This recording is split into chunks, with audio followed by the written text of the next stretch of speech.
gentlemen. Wrestling has more than one royal family.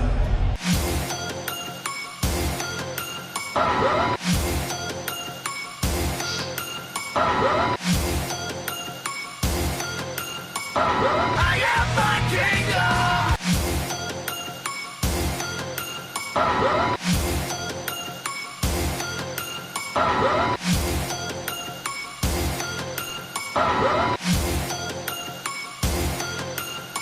I am my kingdom!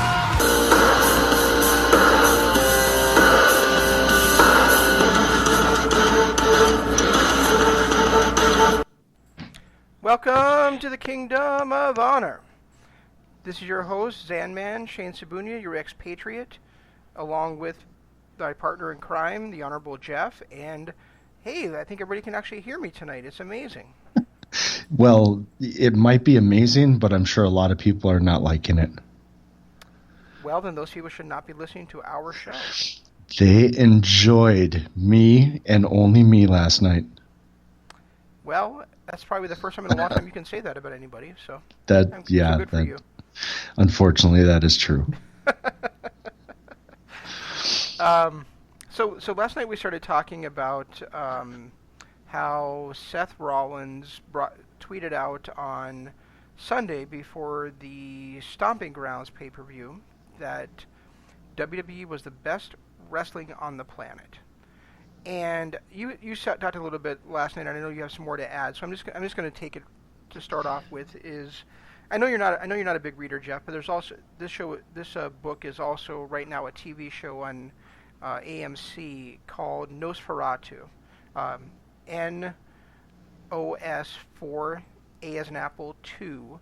It's a license plate. It's a book written by Stephen King's son, Joseph Hillstrom King, who goes by Joe Hill.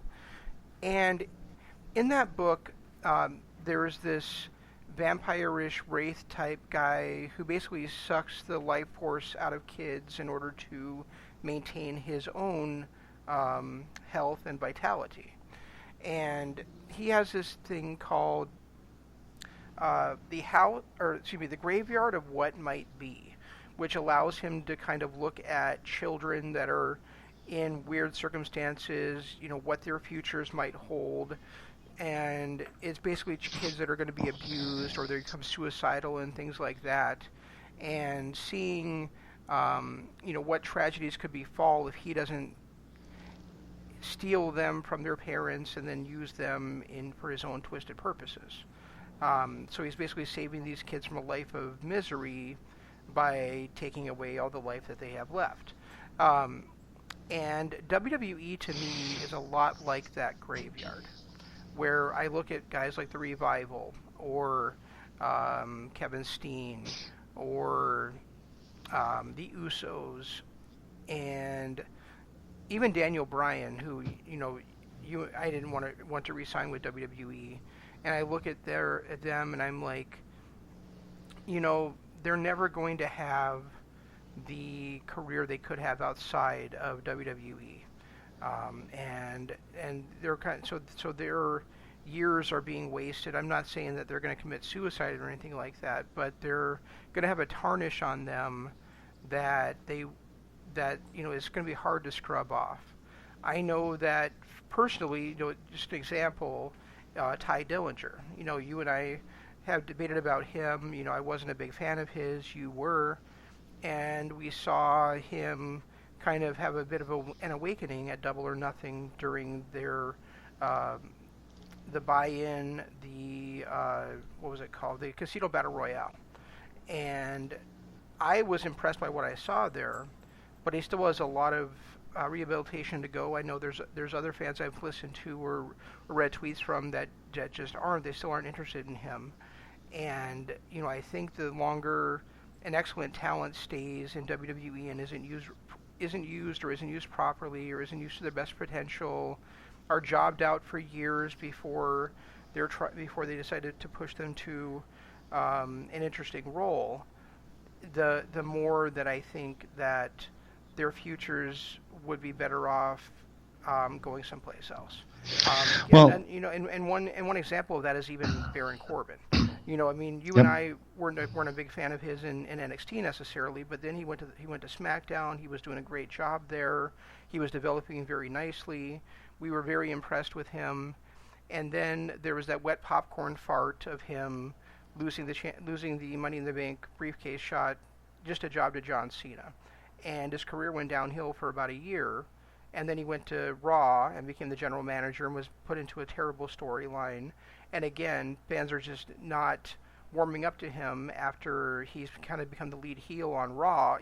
He's getting rave reviews from guys like Bully Ray and Tommy Dreamer and guys like that, but still fans are not willing to embrace him because he was basically jobbed out for 2 years. And I think that we can see a lot of that with guys that are currently in WWE. Hopefully Ricochet just broke the glass ceiling, and that won't happen with him. Well, But the problem, but I do think and there's plenty of guys there that it will happen with. Go ahead. I hate to cut you off because you just really kind of sparked something with me. If you think about the guys that have actually amounted to anything in WWE, they're the guys that come in hot. Very, very, very, very, very few guys come in as a curtain jerker and work their way up. Once they start being a jobber, they're never going to be taken seriously as a main eventer. And if you look back at all of the main event talent over the last 20 some years, every one of those people came in red hot from the start. AJ Styles, he was in a title picture within 3 months. You had Ricochet less than a month and a half on the main roster, and now he's got a U.S. championship. So he's somebody they're going to push. Seth Rollins never looked bad, ever, not once in his entire career on the WWE main roster. So you're not going to see a guy like Ty Dillinger become a jobber and then all of a sudden he's a top guy. You're not going to see the Revival and what they've gone through, or the club and what they've gone through, and all of a sudden they're just going to be taken seriously as top guys. It's just not going to happen. And the worst thing is once they leave the WWE, they've got to build themselves back up from the ground up. So it's a maddening, frustrating thing. And the only thing I can think of is that there's just too much main event type talent on that roster. So they can't push everybody. So certain people just get kind of lost in the shuffle. And I'm not blaming anyone for it. It's partly on the wrestlers. They got to go out and seize every moment they can. Look at Eddie Guerrero. He was able to do it. He was able to break through and work his way through. He got put into a horrible, horrible position with China, and he busted his ass and made that the greatest thing on TV. And all of a sudden, next thing you know, he's a world champion. And there have been other people that have grabbed whatever garbage has been thrown at them, and they've made the most of it, and they've been able to break through. But when you look at the main event scene right now, outside of maybe Baron Corbin, and like you said, he's not being taken seriously, but outside of him, is there anybody in the main event picture that started out as a jobber or was a jobber at any point during their career? Well, Kofi kind of. I mean, Kofi's had some ups and downs throughout his career. Even when the New Day started off, it looked like they were gonna be torpedoed before they turned heel and things changed with them. But they took a horrible, horrible thing and made it something great. They made it their own, and they busted their asses and put everything they had into it, and they made themselves. They grabbed the quote-unquote brass ring and ran with it. It makes you wonder why they don't want to start everybody off hot. I mean, why don't they want to give everybody a chance at that brass ring? And that's because even Dolph Ziggler, when he first came in, yeah, he was just coming in saying, "Hi, I'm Dolph Ziggler," but his first match was against Batista, and I think even though he lost it, he had a great showing against Batista, and you could tell he was going to be a star. Well, yeah, and even him coming in and just introducing himself to people was a big thing. They made that something interesting.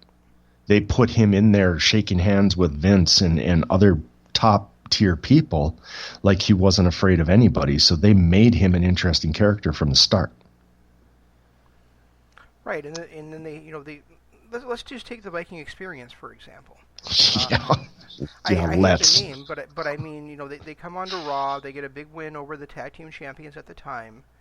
They make a big showing of how they have to give up their tag team titles because they're going to be on Raw now, and then they weren't on Raw for a month straight after that. I mean, Yep. it's just so weird the way that they treat their talent there. And I do agree that they have a lot of main event level talent, but there still should be some kind of a pecking order. I think the real problem is they have so much TV to fill. We've talked about this before, but a couple years ago, when they did the Jinder Mahal experiment, they moved AJ Styles down the card to the U.S. title division rather than the World title division. And who was his opponent? Kevin Owens. Why wasn't I excited about that feud? Because we'd already seen them wrestle 6 times on WWE television over the last year and a half before that. They're always they're always having these quote unquote big matches on their shows, but It's the same what it does is water it down when in the future they're going to have a program because we've already seen it. Well, the problem is it's the same 6, 8, 10 people that are always feuding. You'd never get a AJ Styles against Ty Dillinger feud. You'll never get a Roman Reigns against Tyler Breeze feud because they separate them and they promote the shit out of their top 6 to 10 people, and they just don't give the other people TV time. I mean, Zack Ryder and Kurt Hawkins won the tag team titles after WrestleMania. It was almost 2 months before they appeared on Raw. They just don't take care of their mid and lower tier talent the way that other companies do. Other companies don't have Matt Taven on every episode of Ring of Honor. Other companies don't have Okada on every single episode in a major role. He's in a tag team while they showcase a different division. You can even look at MLW. Outside of some variation of the Hart Foundation versus Dynasty and Contra running in on every single episode, they don't have those guys they're not on every single episode. They're not the only ones that wrestle. And if you watch like Raw last night, and I didn't, I read the recap, but Roman Reigns factored into 4 segments on that show. And then because of this whole exchange, now he's going to be on SmackDown and factor in probably 3 or 4 on SmackDown too. So there's 8 segments featuring Roman Reigns. And that's an every single week thing. Why not scale that back to maybe 3 segments featuring Roman Reigns and give those other 5 segments to people that need it? Yeah, it's kind of crazy to have 3 hours to fill on a show and then still not be able to find time for people. And that kind of talent distribution or implementation is why I can't agree with Seth Rollins that WWE is the best wrestling on the planet. They have a huge talent of great wrestlers. Oh yeah. And if they were used properly, they could probably be the best wrestling on the planet. And I'm sure that they could put together a super dream card that would blow pretty much everybody else out of the water. But they wouldn't be able to maintain that, and they wouldn't be able to follow up for it because they're just not good enough at it. And I'm not saying that they're not good enough at it, or that they're wasting talent. Well, I guess I will say they're wasting talent. I'm willing to say both of those things, so you don't have to. I will take that bullet for you. I'm way more than confident that Vince McMahon knows what the hell he's doing. Even after, he may be a little dated, he might need to step back and let his ego let some other people tell him some advice here and there. But the reality is this man's a genius that literally when you talk about wrestling, you can just say, oh yeah, WWE, that is associated with wrestling. That a lot of people that aren't huge wrestling fans, they don't know it as pro wrestling. They know it as WWE just because of the mogul that Vince made. And I get it. It's all about ratings and things. But at some point, Roman Reigns doesn't need to be out there 8 segments in a week. He doesn't need, AJ Styles, as much as I love him, does he really need to be on 5 segments a week? He can get just as much done by going out there on just SmackDown for the main event and cutting a promo right before the main event and get just as much exposure and probably have a better presentation. I mean, there's something to be said for less is more. And while you were talking, I was actually getting caught up on this feud because this went to a whole new level today. I don't know, are you ready to kind of talk a little bit about it? Yeah, I mean, I really don't know anything about it other than it's been a Twitter beef. But yeah, why don't you detail it and we can discuss it? All right, here's where it started. Yesterday, Seth dared people to find anyone else alive who does what I do as well as I do and as often as I do it. And he goes, you can't. Well, Ospreay comes back, just tweets a reply, I'm alive.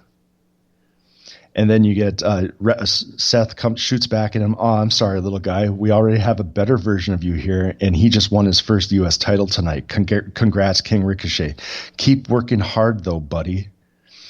Then Ospreay comes back, and he fact of the day, Will Ospreay wrestled more matches in 2019 than Seth Rollins. Catch up, little guy, and he blows him a kiss. Seth Rollins comes back with, I mean, if you want to talk numbers, we can compare bank accounts, too. That's counting a month off with a broken back, buddy. And Ospreay comes back. You love adding stuff, don't you? I mean, the original question was find anyone else alive who does what I do as well as I do it, as often as I do it. No talk of money, no talk of Ricochet. You said anyone. Here I am. Just as consistent, just as good. Hope the back heals up. And then Seth kind of wanders a little bit out of it, and we start getting Baron Corbin, who jumps in. And he jumps in with a more important fact. Baron Corbin has wrestled more matches, and he says he's actually taller and bigger than you, just saying. And then he ended up trolling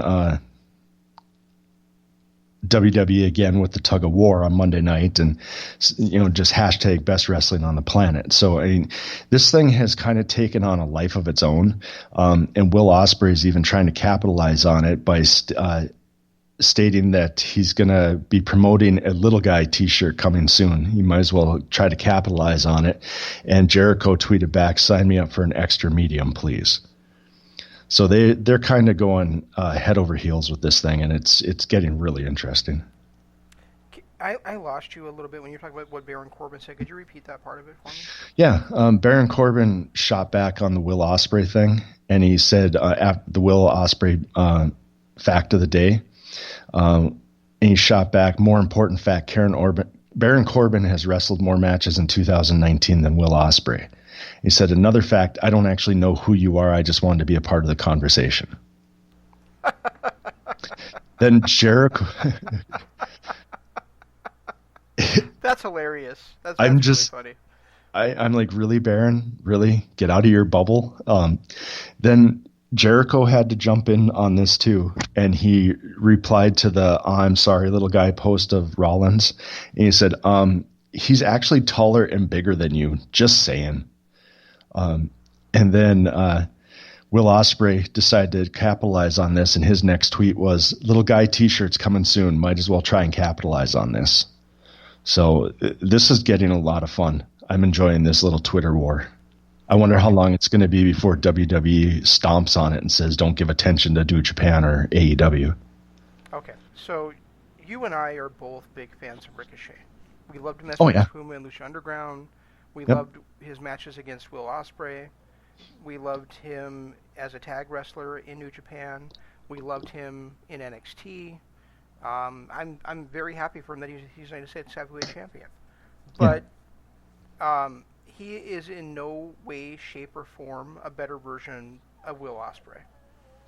Will Ospreay is quite possibly the best wrestler in the world right now. He's definitely in the top 5. Yeah, he's definitely in the top 5. And for the first time in probably my lifetime, there's 2 British wrestlers in the top 5. It's him and Zack Sabre Jr. Yep. And depending on what style of wrestling you like more is really the only debate as to which of those two guys is better. They're both awesome.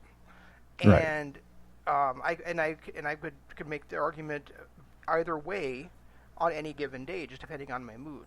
Um, Will Ospreay is absolutely fantastic. He wrestles both a cruiserweight and a heavyweight style. He's fantastic in tag matches. He's fantastic in on many different continents, often in the same week, and he just can do so much more. He's also better on the mic. He's got more charisma. He is way better than Ricochet. Sorry. I can't disagree with that. I just can't. I think he is, like you said, one of the top 5 wrestlers in the world. But ironically, Seth Rollins is, in that top 10 as well. I haven't watched as much Seth Rollins as I'd like to, but right now he's got to be in my top 10 wrestlers of the year and probably wrestlers in the world. It's just Well, yeah. The funniest thing about what Rollins said is that Ospreay's a better version of him. exactly, that if I were to pick somebody that, that's a better version, I would actually say Ospreay is a better version of Seth Rollins, because Seth has always been that high flying type of good storyteller, decent on the mic. I won't say he's great on the mic, but he's definitely decent on the mic. He makes a much better baby face than a heel. That's Ospreay to a T. It is, and also there's the fact that both guys went from being pretty much pure high flyers to adapting their style to be Yep. hybrid professional wrestlers. And Yeah, and, and and that's did it while not losing a single step. yeah, and I mean that's kind of where I was going, is that they're both mix the high flying with the mat wrestling. They're great storytellers, both of them are. Baron Corbin, and I like how you started this talking about how we love Baron Corbin on SmackDown, but then he got lost in the shuffle. For him to jump in on this really kind of took me back. I was like, okay, Baron, you might be the last person that needs to talk. On the other hand, he's also trying to be the top heel on Raw, and if people aren't noticing him, this is a good spot for him to jump in and get people that aren't even paying attention to Raw, or like you and I don't.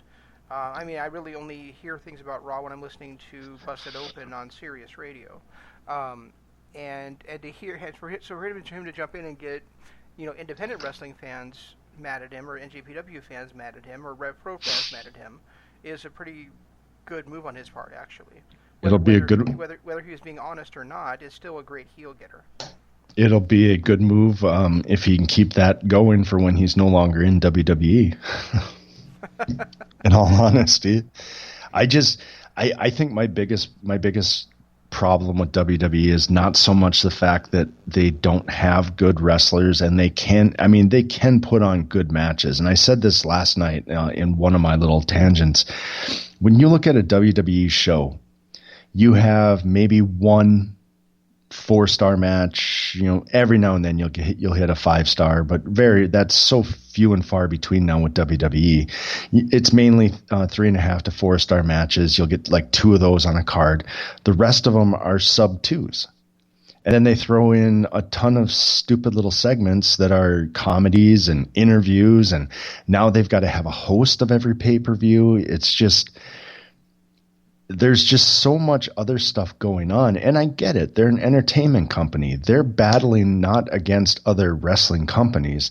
They're battling against the NFL on Monday nights. They're battling against whatever movie is out or comedy is out or whatever. They've got to give a little bit of everything for everybody, and that's fine. But if you're going to have the kind of talent that they have, spread that talent out. Let that talent shine. At least give it a chance to shine. When you're taking up, over half of 2 shows for the same 5 guys, you're not giving your talent time to shine. That's very true. Also, though, I want to comment on what you said about the comedy. If they were doing good comedy, then I probably would be right there with you. But when all their comedy is absolutely terrible, they probably need to either reevaluate that or just scrap it altogether. That's because they're wrestlers. They're not comedians. As much as this 24/7 title belt had an opportunity, it's stupid. It has seriously gotten stupid where the title is changing hands 5 times on a show. Well, I want to get off the WWE train for now. Oh, that's fine. For now, speaking of wrestlers that have the capability of being comedians, one guy that was like that was Roddy Piper. Yep. And another guy that's kind of like a modern day Roddy Piper is MJF. Yep. And I don't know if you've seen it, Jeff, but he was on Busted Open yesterday morning. No, I didn't see that. And he was absolutely fantastic on there. If you have a method of listening to Busted Open, I highly recommend you listen to the last half hour of the show when MJF was in guest studio insulting not only Dave LaGreca but also every member of the studio audience that called in to talk to him. He is such a talented heel for only being 23 years old. No. He explained this. He's not a heel. What he is a professional wrestler. What everybody else are guys that are looking to the crowd like, do you like what I did? Did you like that I did a bunch of flips? And he's doing what a professional wrestler should actually do, which is try to win matches and win money. One thing that Billy Ray, he had the Bully Ray cracking up. One thing that he said to one of the callers was, "Hey, you're the kind of guy that would try to have sex with every girl at the party, even though you realize it was a family reunion, aren't you?" He's just so quick. His commentary and everything he does is just so quick. Talk for a little bit. I got to check on Arlo. Yeah. So MJF was absolutely fantastic on the show. I highly recommend that you watch it because nobody likes him. Because he's willing to tell the truth. He's willing to state how great he is. He's willing to do what it takes to win matches and not to cater to the crowd, which is awesome. I mean, the fact of the matter is that a great heel is great on the mic, is great at being hated, and could lose every single match for the rest of their career and never lose a step because the crowd would be hot to see him get beat. Whether he gets beat or not is beside the point. The crowd's always going to be hot to see that. And MJF is incredible at getting crowd heat. He could lose every match for the next year, and the crowd is still going to hate his ass. Because he's a hell of a talker. Because he's a hell of a talker. Jeff and I really admire the guy. Ms. Fan really admires the guy. But the overall general wrestling populace, I would say probably, maybe 25% of the wrestling fans that are going to buy into a major wrestling organization are going to be hip to the lingo. Are going to love things the way that we do. The other 75% are there to boo the faces boo the heels and cheer the faces. And MJF is great at both aspects of that. He's great at getting people to boo him, but also getting people to cheer the faces because they hate him so much. Yeah, that is true. He's just very good at getting heat, not only with his mouth but just his actions in the ring. He might be one of the best I've seen lately. It's right now for me. It's a cross between him and Matt Taven as who the better heel is. Matt Taven clearly was last week, but after MJF's performance on the latest MLW, which I'm sure you haven't seen yet, it's so hard for me to pick which one of them I think is the best heel in the world. They're both so great at it. They're so great at just drawing heat and keeping heat. And a couple of things that I wanted to point out is I think it was it 2 MLW shows ago when he was facing off against Teddy Hart, or no, Davey Boy, and he just prolonged the start of the match by backing up and rolling out. Yep. And that's such a great heel move that most people don't do anymore. And you saw that same thing on the last Ring of Honor show with Matt Taven doing the same thing, refusing to start the match. Yeah, it's that's true. The difference was that Taven's move, the other guys could actually wrestle, and right. This one, he's really getting a lot of heat from the crowd because MJF is refusing for the match to even be able to start because he just won't get in there and wrestle. Yeah, I mean it's a similar type situation. It's not exactly the same, but it is definitely something that that they both do very, very well. Well, I think it's just two different. I think it's just two similar but different ways of being a coward. Right. In Taven's case, he's backing off and he wants the other three guys to beat each other up. In MJF's case, he's just trying to psych out Davey Boy, kind of run away from him until he can get the advantage with his other three, cohorts on the outside.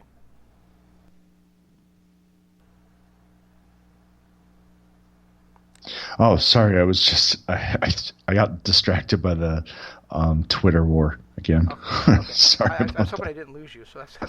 No, I'm here. I was just there was a couple responses on this website where they're basically bashing Seth. Looking at the fact that they're like comparing Will Ospreay's about the same height, if not taller than Seth, and pointing out that he makes more money than Ospreay is irrelevant, especially considering that Ospreay makes more now at age 26 than Seth did at age 26 when he was in FCW. And just comparing like the two careers at 26, Seth Rollins was wrestling in the FCW arena in front of 80 people, losing to Michael McGillicuddy and Jinder Mahal. At the same age, Will Ospreay is working the G1 after winning Best of Super Juniors tournament and is arguably the best wrestler in the world. Exactly. So it's... Yeah, I mean, Seth really took this too far. I mean, I don't agree with his statement with that WWE is best wrestling on the planet. But he's also the top face in that company. He's a leader in the locker room, and they just lost a huge star, his best friend. So for him to go out there and say that, I think, was a very admirable thing to do, even if it isn't true. But for him to continue this war, ragging on another wrestler, I think is just plain wrong. If he wanted to be this locker room leader and make this into something great. Right now, he's just making himself look like an idiot, basically, and he's drawing in other people to make, like Baron Corbin, to make him look like an idiot as well.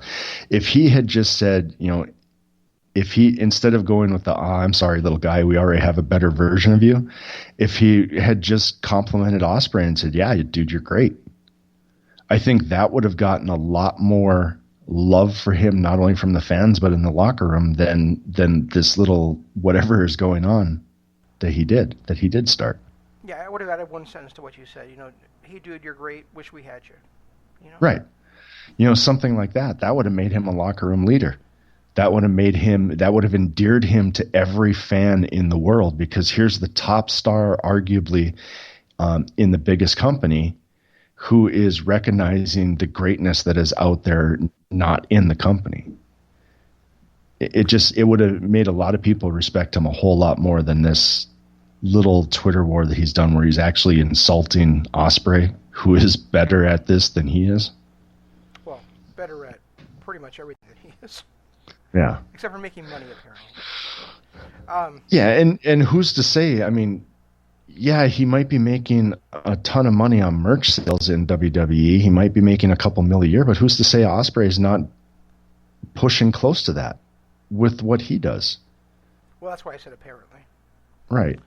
The other thing that I heard this week, and actually heard Tony Khan say this on the Steve Austin show, is that in addition to having the World Championship, the World Tag Team Championship, and the Women's Championship, they're also going to have a Women's Tag Team Championship.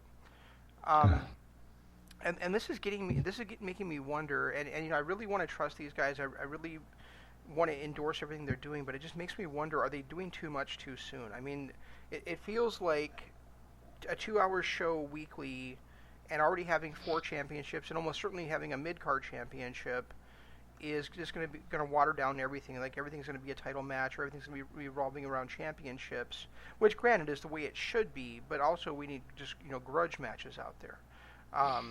And it just feels like they're going to be spending so much time focusing on the championships that other things might get lost. I really don't see the need for a women's tag team championship. I think there should be 4 belts and that's it. I'm frustrated with all the belts that are out there now in every promotion. Yep. You got 6-man, you've got junior, you've got heavy. Even MLW is now borderline getting too many belts. Yep. There should be 4 belts. There should be the World Championship. There should be a mid-card belt, Intercontinental, US, whatever, a tag belt, and then a women's championship belt. And have every program lead to those belts. In some way. I mean, you will get grudge matches along the way, but these people are going out there to win matches so that they can be in contention for the big belts. And when you start having, where are they going to stop? Are they going to add a 6-man tag? Are they going to add, a junior belt? Are they going to add to go along with their mid card? Are they going to add, it's just, where does it stop? Chocolate peanut butter brownie. Yeah, I totally agree with you. My wife just came back into the hotel room and she brought me a chocolate peanut butter brownie custard from Culver's. She's the best. What can I say? I agree. What can I say? She said things in case you couldn't hear that. Ah, okay. Well, good. It's a good thing I said something nice then. And let's see. Ooh, cheese sauce for my fries too. So, anyway, yeah, I totally agree with that. I mean, I think that, I would, instead of having an Intercontinental title or a U.S. title, I'd like to have either a TV title or a pure championship.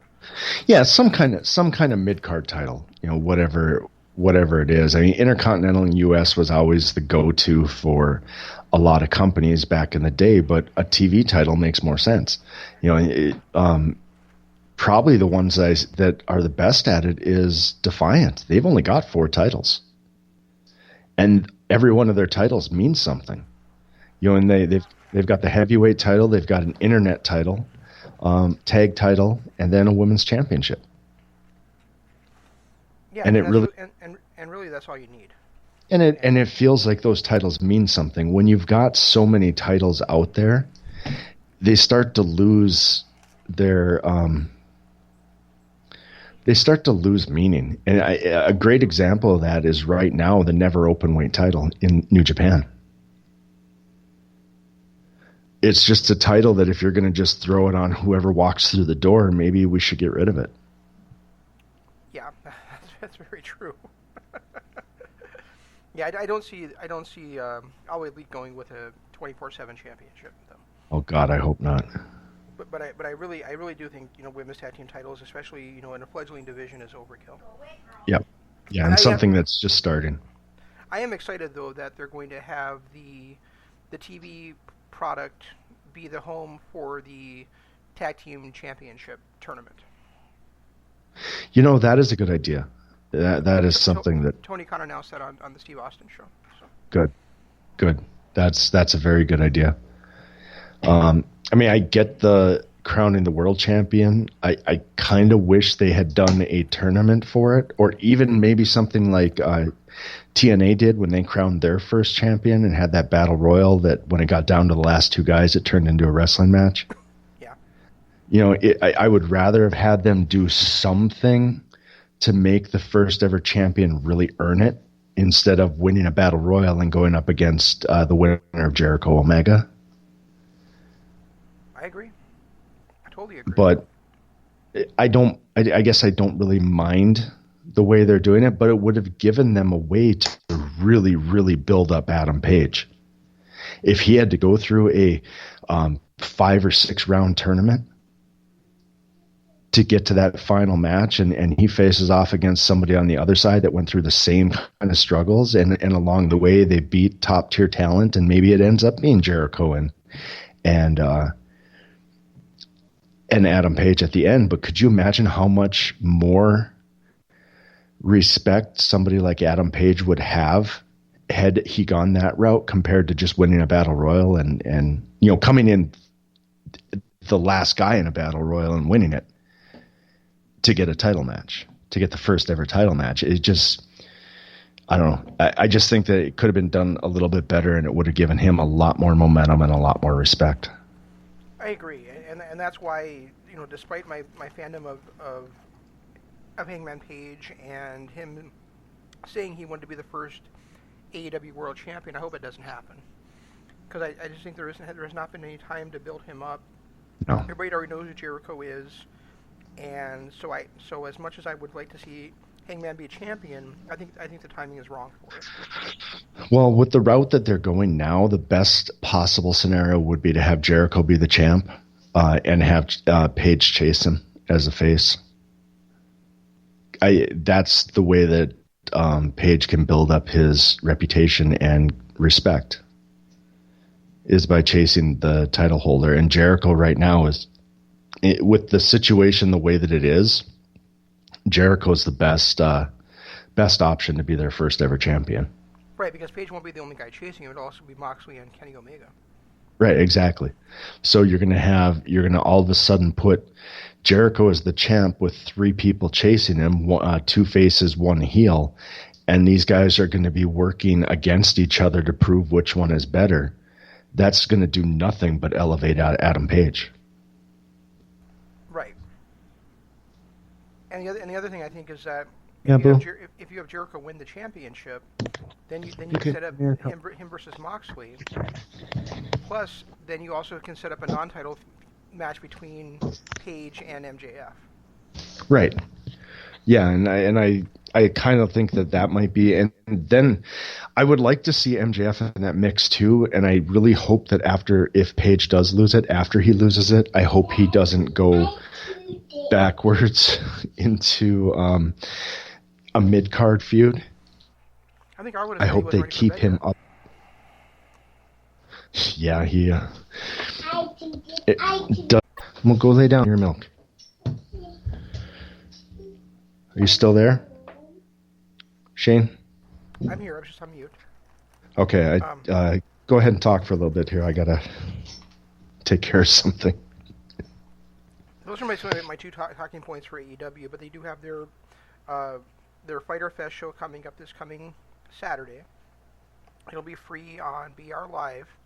And Tony Khan did also announce on Steve Austin Podcast that the Fight for the Fallen event on July 13th, I think, will also be a live show, a free live show on BR Live. So all you have to do is have a BR Live account. You can watch those 2 shows for free. And then their final show before the TV program starts is going to be All Out on August 31st from Chicago. That my wife and I are going to, along with my buddy Kevin. And I think that that one would probably be in the $50 range, just like Double or Nothing was. But at least there will be some build up for that coming up in the next couple of shows.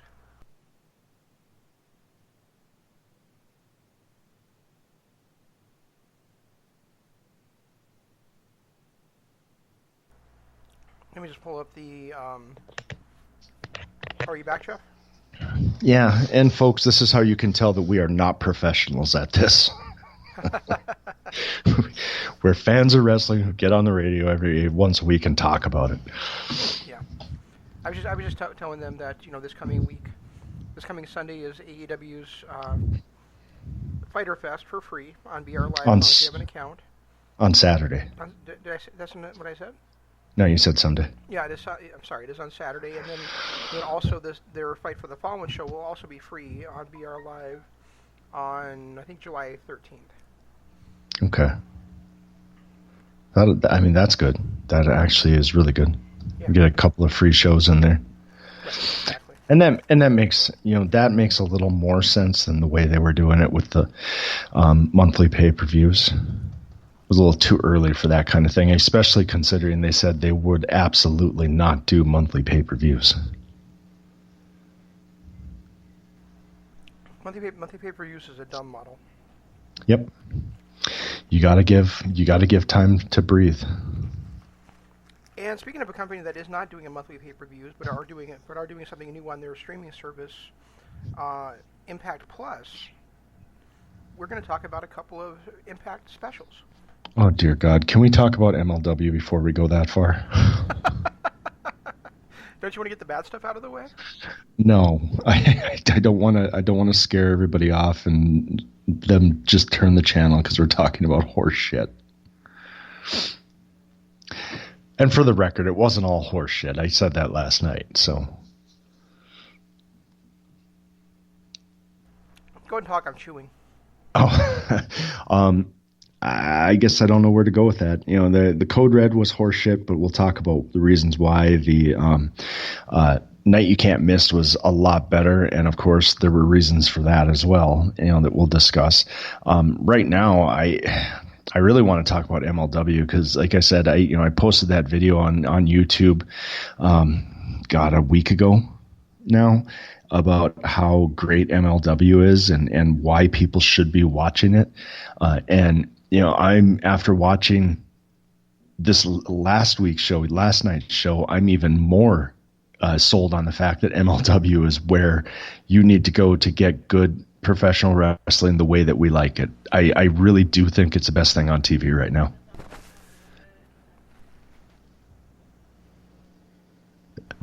MLW is my favorite wrestling product right now. I won't say they have the best wrestling matches. No, but they're my best wrestling. They're my favorite wrestling product because of the booking and the storylines that they're telling and all that kind of stuff. But one plot hole that actually, there's a couple plot holes that I'm a little bit puzzled by. But the main one, I think, is why the hell does Selena De La Renta keep getting to be the executive producer on these TV shows? Well, the reason I'll bring shows and then it factored into something going forward. Oh, you started breaking up there and lost internet connection, but the reason why they explained her getting this one is because she did so well at the last one that it was the fans demanded that she get another chance at it. Yeah, that was her story. And the reason why she got the first one was because it was a Cinco de Mayo celebration. It was her story because she did so well in the last one. That wasn't something that and Rich Bikini was speaking for her, not for MLW when he said that. So I'm hoping that we get like some kind of storyline built out of this as to how she's getting all this preferential treatment. I honestly don't think there's going to be. I think they've kind of explained it the best that they're going to. She was gifted the one because of the heritage with Cinco de Mayo, and they're stating that that the fans demanded it, and whether that's true or not, that's a storyline we're going with. I doubt they're going to flesh this one out. Well, you would think that when they're giving somebody the power to make a match that can get rid of one of the wrestlers, that there should be some kind of a story as to how she was actually able to get that kind of power. Well, it's Selena De La Renta. Promociones de Laredo. They pay off all the fines and get people back from suspension. Remember, they got Low Ki back. He was suspended when they finally brought him back to face Tom Lawler. And that was her money that brought them back, according to the storyline.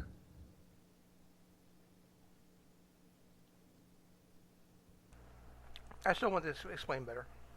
Oh, it'd be nice if it would be, but I just don't think we're going to get much of an explanation. It's the same thing. They either need to explain it or stop doing it. It's the same thing with Contra Unit. I don't think we're going to get much of an explanation about how 3 supposedly non-contracted wrestlers can show up and have matches every other week.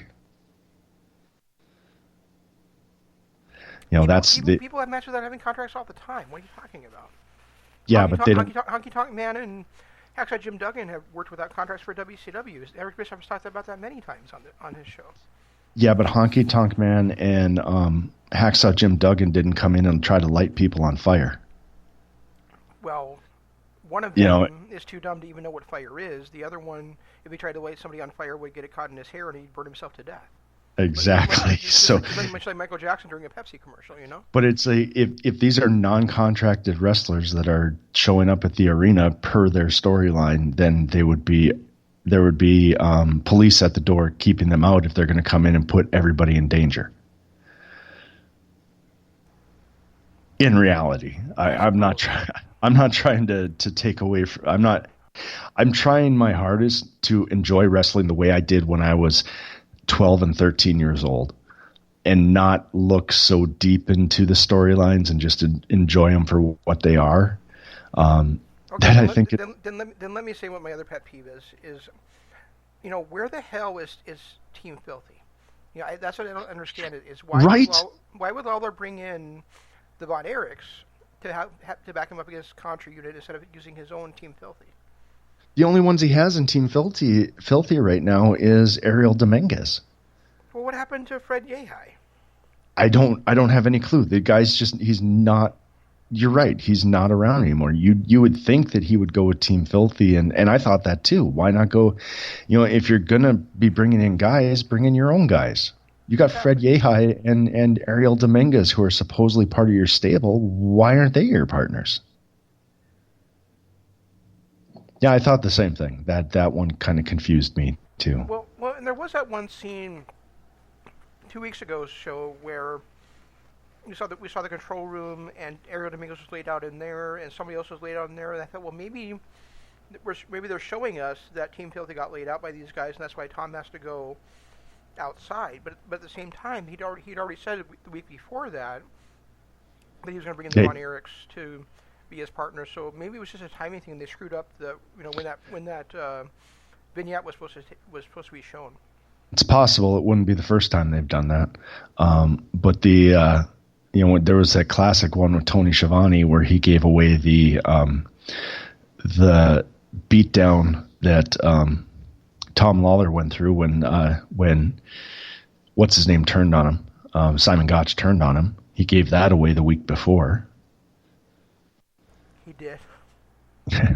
So I mean, it wouldn't be the first time MLW has given away a storyline ahead of time. But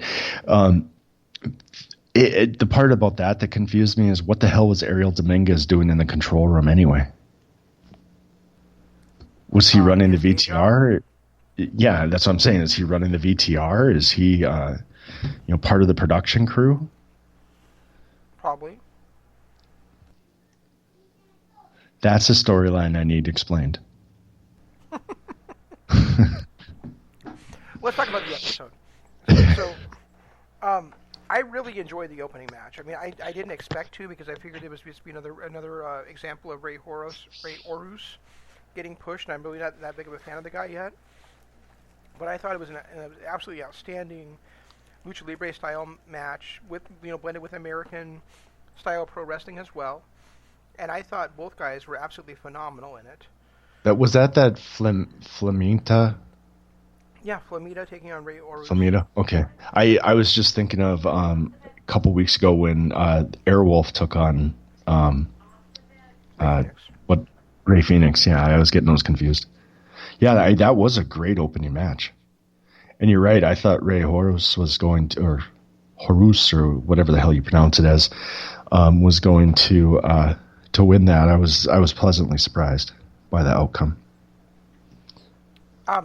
You don't pronounce the H in Spanish? Horus. Yeah. Yeah, Selena did explain that the other pronunciation is calling somebody a whore.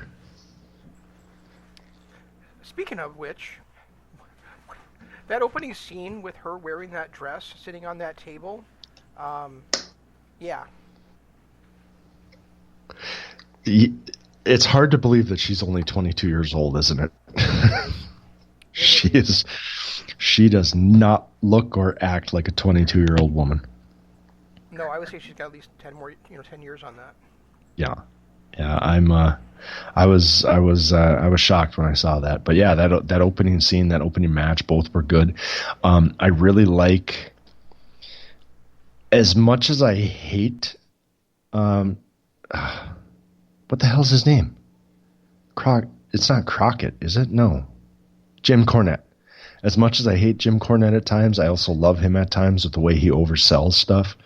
And I thought the beginning of the night when they were talking about Selena and her running the show and him just losing his shit on Rich Bocchini was pretty good. I enjoyed that a lot too. I enjoy Jim Cornette almost every week. It just when he gets repetitive with himself that I kind of get bored by him. But he's hit and miss. I mean, he has some moments. Like I've said this before, he does an amazing job of putting talent over, putting Rich Bocchini over, putting referees over.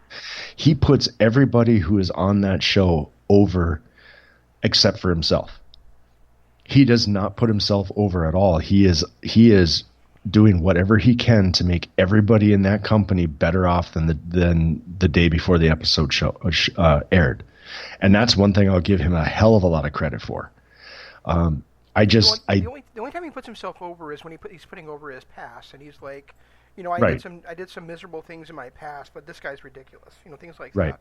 Yep. And he has brought up the scaffolding match a couple of times, but he doesn't really. I that's one thing I've noticed is he might be the only color guy on the planet that doesn't put himself over. He does everything he can for everybody else, and like I said, everybody else is just better off after the episode is over than they were going into it because of Jim Cornette. Yeah, I agree.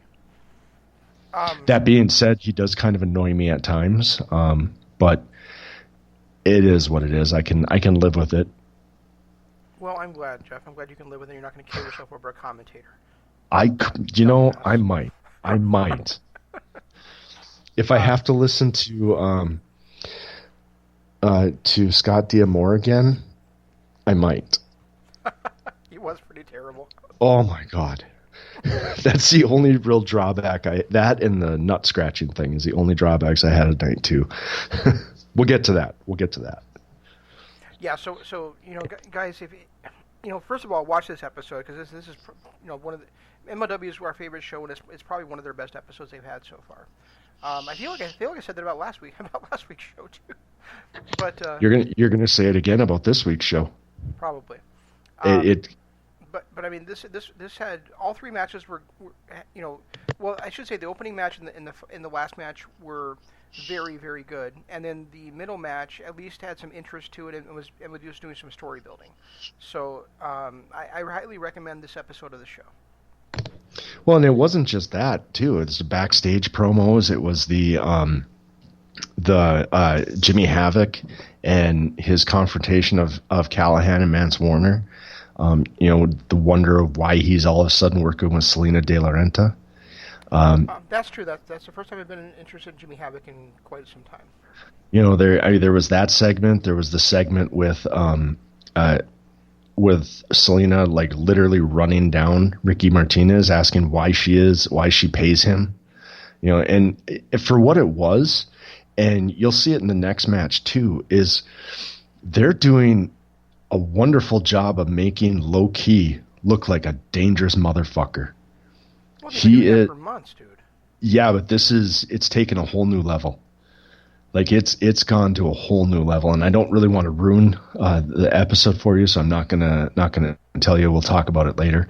But the way that he knocked Ricky Martinez out, just knocked him out cold.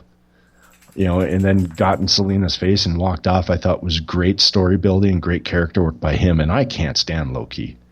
Never have been a fan of Low Ki, but I really thought he put great character work into that, and especially going forward with this latest episode, he is becoming a great character. He's putting a lot of work into his character, and I like it a lot. Yeah, because his character did need a little bit, just because one thing that I thought when he was having those problems with Selena De La Renta, and then he had that tag match where he was teaming with Sicario, and they won that match against a couple of young up and comers. I can't remember who they were wrestling against, but then the Contra unit came down, and Sicario and De La Renta bailed and leaving Low Ki to face them himself. And the look on Low Ki's face was like, oh man, I can't believe they're doing this to me. Well, here's the thing, Low Ki. You're a bastard. Yeah, exactly. And these guys are your friends. So how could you possibly trust friends of yours when you're a bastard? Well, yeah. Well, and it's still, I wish they would explain that. I mean, were they just bailing because Contra Unit was coming out, or did they set up Contra Unit to come out and attack him? That kind of left way too many questions with that. Did Contra Unit just come out on their own and decide they want to fuck up Low Ki? Or, what happened? How did that all transpire? Well, I think Contra Unit comes down and beats the shit out of whoever they feel like beating the shit out of. And Ricky Martinez and Selena just took it as a time to kind of turn their back on Low Ki and say, you fight it by yourself? I think so. I mean, like they said on the episode of MLW we're discussing, if Selena De La Renta was responsible for Contra Unit, you would never hear her stop talking about how she's responsible for Contra Unit. That is true. Yeah, and one thing Cornette said that really kind of stuck with me, and it might be part of the character building of Low Key, is how he's kind of a lone wolf right now. He's pissed off everybody in the back room because he's beaten them all, and then he pissed off his own tribe, so they don't want to be around him anymore. The only people that are behind him right now are a few of the fans. My favorite thing about Contra Unit, actually, now that I'm thinking about it, Jeff, might be that the guy that brought them in doesn't fit with them. No, he doesn't, does he? I mean, and he's actually the least part of them. I mean, I was saying that, too, the Samoan Werewolf guy is their dominant powerhouse and clearly the class of the group. Right. The guy that wears a suit, I can't remember his name, but he's obviously, he's the spokesman, he's the sadistic guy, he's the mastermind of it. And then Simon Gotch is just there. Yeah, I'm still not sure. I mean, they tried to kind of explain that he went on an excursion and met up with Joint Contra Unit and all this, but it just doesn't make sense. He really doesn't make sense in that entire organization. And Joseph Samuel is the guy that you're thinking of. Yes. Samael. Joseph Samael. And you're right. I mean, he doesn't really fit, but from what I understand is he has been a badass throughout pretty much the entire world. He's been Samael? Yeah. And Okay. I think Cornette brought that up on one of the broadcasts, that he's caused havoc everywhere he's been. He's been a top badass everywhere he's been. Oh, I believe it. I mean, I've been meaning... It's Gotch that I don't get. Yeah, I've been meaning to look him... Oh. Huh. He's the Sheik, too. The almighty Sheik.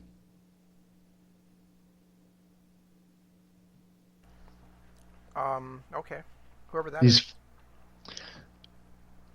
He pretty much ran roughshod through NWA for a long time.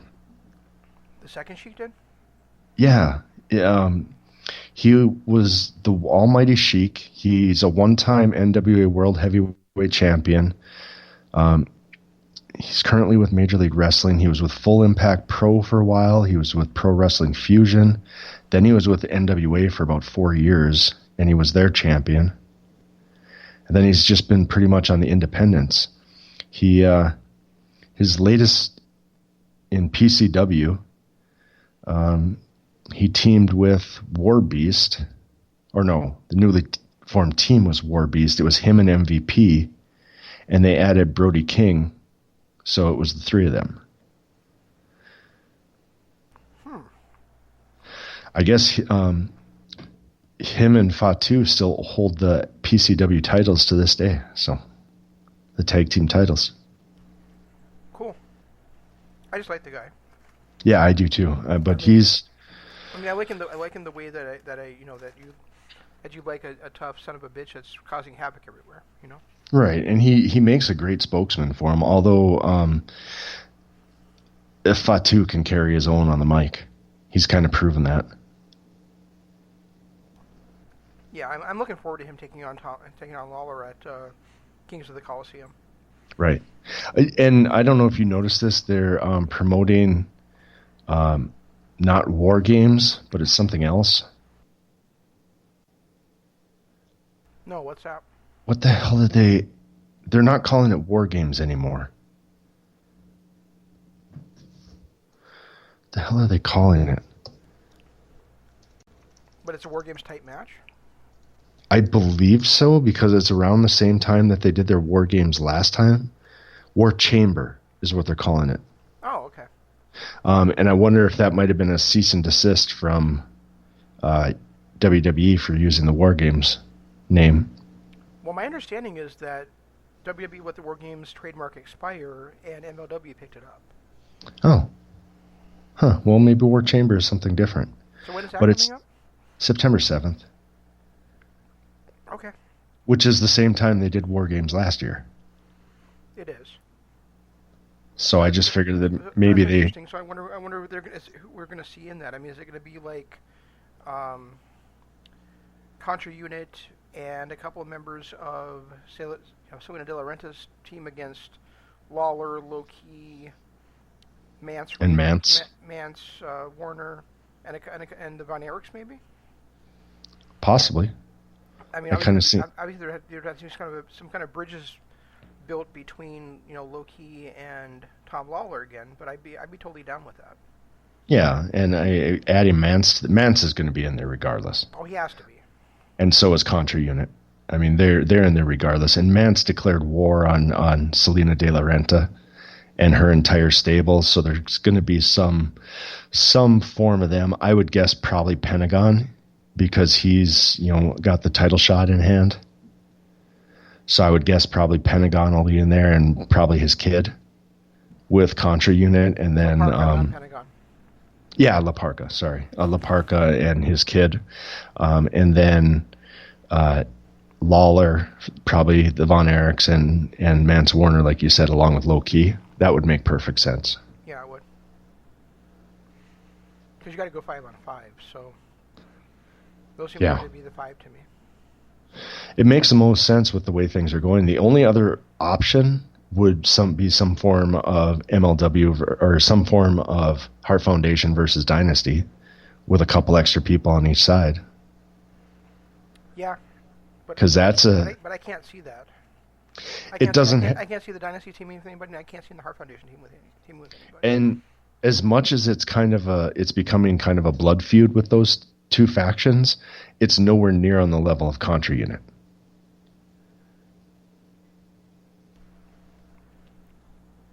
Well, exactly. So it's going to be. I guess we got a couple months here to find out, but I'm excited for it. It's something I'm really excited for coming up. Yeah, I mean, I think what I would do instead for that thing is I would probably have MJF and Richard Holiday take on Davey Boy, or not Davey Boy, but Teddy and Bryan for the tag titles, and then have Davey Boy versus Hammerstone for the National title. national title. Yeah, that would probably make the most sense. Or you could do it the other way and have Davey and Pillman against Holiday and Hammerstone for the tag titles, and then the middleweight championship, Teddy Hart versus MJF. Yeah, that's a good point. I didn't think about that one. Because I mean, those are the only two middleweight title holders in the history of the company. That's true. But I do think that I do think they've been building towards having, because they mention it almost every time, how great it would be to see the two big guys face each other. Oh yeah, absolutely. So, And and maybe they'll do that one at Kings of the Coliseum instead or something. yeah, maybe. I mean, there's a lot of wrestling to come before we get that far. And now that you're caught up on MLW, what did you think of those promos that Mance and Sammy had together? Absolutely fantabulous. Especially the ones 2 weeks ago when they were when he turns his hat around and goes, "Don't turn your hat around on me, dog." Yeah. Big dog. Don't do it. Don't do it. Those two are magic together. It really makes me sad that Sammy had to leave, so they couldn't continue what they were doing. I thought those two, as the what were they calling themselves? The Midwest Mega Powers. Yep. And they even brought out the handshake. That was just brilliant. Just Yeah, absolutely they just brilliant. had to spit to it. Yep. and then Matt does a loogie, and Sam was like, "You had to make it gross, didn't you?" Yeah, I did. Yeah. Coming from Sammy, you had to make this disgusting, didn't you? Those two are just magic together. I'm really sad that they're not going to be together anymore. Well, there's always a possibility that Sammy comes back with wearing a mask, and he yellow out, and he calls himself the Yellow Death Machine. That would be nice. Whatever, just get those two back together on my TV because it was fun. But the match itself, I mean, I think this might have been why I had such a hard time watching the Sami Callihan Tommy Dreamer street fight from Code Red, is because I just 2 days before saw a much better street fight between Mance Warner and Sami Callihan. Okay. I thought that street fight was just phenomenal. It was great. seemed to bring out heat even where there was none. I mean, they acted as friends there in the beginning, and after they started punching each other sitting in the chair. I loved it, but I had to go with Andrew Kopp and say that I could have done without the tongue spot. I think everybody could have done without the tongue spot. That was brutal. I've never seen anybody get their tongue stapled to plywood before, and I think that's kind of. Not only that, but then he rips it off. Yeah. Not the tongue, but the plywood. Yeah, it was. Yeah, I could have done without that spot, but I thought the rest of it was a great match, and it irritated me that they kind of tried to recreate that moment in Code Red, but without the tongue. They did it with his ear. Okay. And Josh had to gloss over it by saying, "Oh, they stapled his hair." Well, no, that's not what they were going for.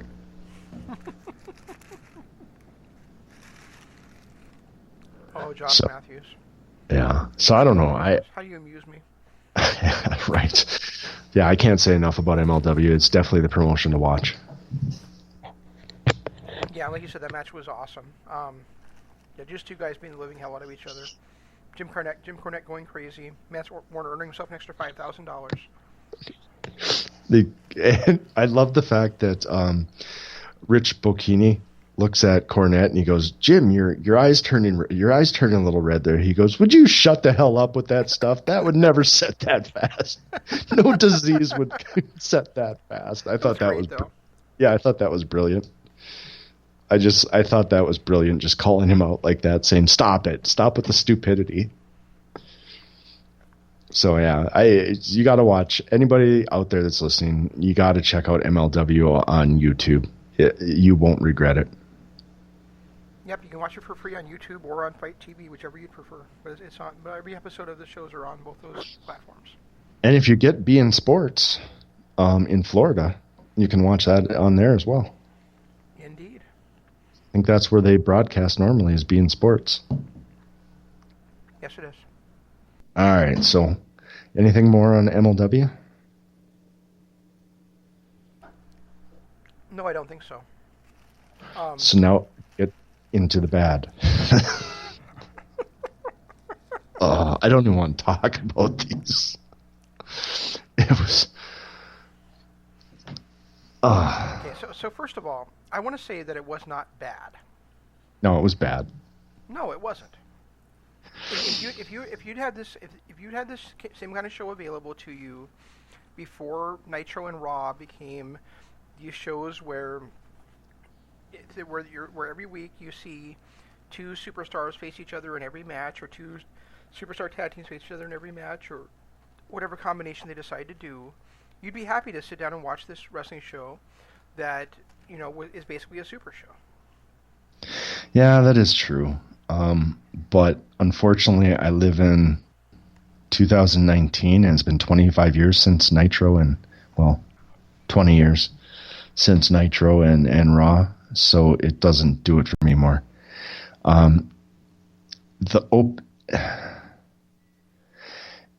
The opening match, which was for the X Division Championship and also the Crown Jewel, the House of Glory Crown Jewel Championship, there were three guys that I loved in this match. There were three guys that I wish would have left and never came back.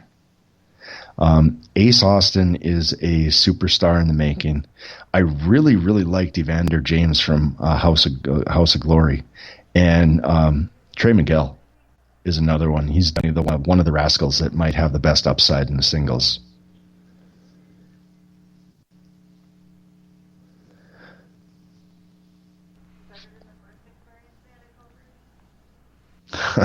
and of course there was Rich Swann, who I just don't. I like him better in MLW with his heel gimmick than I do in Impact with being a face. I think his face gimmick is kind of worn out. Mantequilla, I guess he didn't impress me or disgust me either way. Smiley on the disgust. Yeah, I mean, he was just there. There was nothing special about him. There was nothing that was overly annoying about him. He was just there. Smiley, on the other hand, how many spots did he blow? Even when he first came into the ring, he couldn't jump up onto the middle ropes. He just had, I don't know, he just blew a lot of spots. He had trouble gaining his balance. I don't know if he was in shock and awe that he was in with the people he was in with, or what the deal was. But he just did not look like he belonged. But you have to admit his entrance was awesome. With all the masked guys coming in? Yeah. All the masked guys, different smiley faces coming in, and especially guys like you and I who don't even know, who don't know anything about him. We had no idea which one of the guys was the real Smiley, any of that stuff. I thought it was really cool. Yeah, I don't know. A bit creepy, actually. I don't know. I mean, it was okay. I guess I just wasn't a big fan at all. Was this the match? Go ahead. Was this the match that had the Evander James, his manager? What was that guy's name? That Don Callis kept talking about? I don't remember. Kept badmouthing. He had 3 names, but I don't remember what they were. Don Callis kept dogging him, telling him he should be wearing a mask, and when he first came out, talking about how he was the greatest manager he's ever seen. The guy was just disheveled. He was probably pushing 400 pounds. He had a torn jacket on. He was just a mess, just an absolute mess. Right, but you're supposed to make your charge look good, and so. How could you look bad against that guy? Exactly. This was not a very good match. I mean, it was a six-person scramble, and a 6-person scramble is never really that great. And especially when you have guys that you're not used to, guys that are still a bit green, and you have fucking Rich Swann in there. So yeah. Ace Austin was impressive. I'll give him that. He was very impressive, and I really liked what I saw out of Evander James. Mm-hmm. I think if that guy gets the right opportunity, he's somebody that could become a superstar in any organization. He has a lot of talent. Oh, his manager's name is Matthew Ryan Shapiro. There you go. That's an offer. Just brutal. The thing about Rich Swann is I feel like he's a star in Impact, and in Impact really because he was a star in WWE, but I feel like he was a star in WWE because of his music and his gimmick. I don't feel like he was actually over. I think it was the "Can you handle this? Hey, can you handle this?" That was over, not Rich Swann. And so it kind of drives me nuts that he has such a high-profile spot on the show when I think he's pretty much terrible. Well, and that's why I like him better in MLW, is because he's getting over without the stupidity of the dancing and everything. Mm-hmm. And he's legitimately getting over as a heel. And I think that role suits him. I really like his little stable that's forming with Marlon Reed and Jordan Oliver. I just think that I like him as a heel so much better, and it's hard for me to watch him come out and be this goofy face that's dancing all night long and all this crap when I see how great he is being in MLW. Well, the other thing is, would he have gotten the chance to show how good of a heel was if he hadn't gotten over with that stupid dancing and song? That's probably not, because that was his thing on the indies, though, before he went to WWE. He did that. I remember watching WCPW matches with him and some other independents with him, and that's what he did. That was his gimmick, is he was that dancing guy. The next match was just absolutely a piece of shit. I do not understand why the hell a guy wrestling for a championship would just leave. And then you just leave 2 guys that are clearly green as goose shit out there to finish the match, and not even do a very long, and not even make it a very long match. I mean, the crowd was understandably upset and uninterested in this thing. The crowd seemed flat throughout this entire show, and I wonder if that might have been part of the reason why I disliked it so much. But they did not seem like they gave a shit about anybody in the ring, period, at any point. And this one, it made no sense. I mean, this Anthony Gangone is supposed to be, he's the House of Glory World Heavyweight Champion, and he's supposed to be one of the longest reigning ever in the company.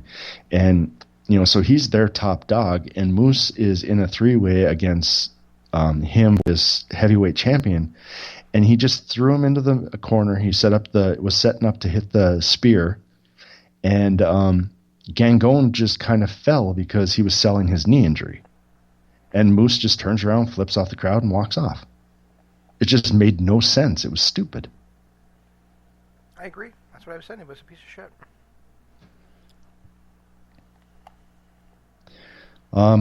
Moving on from that, it's nice to see that Ethan Page has found a post Matt Sydal role in the company.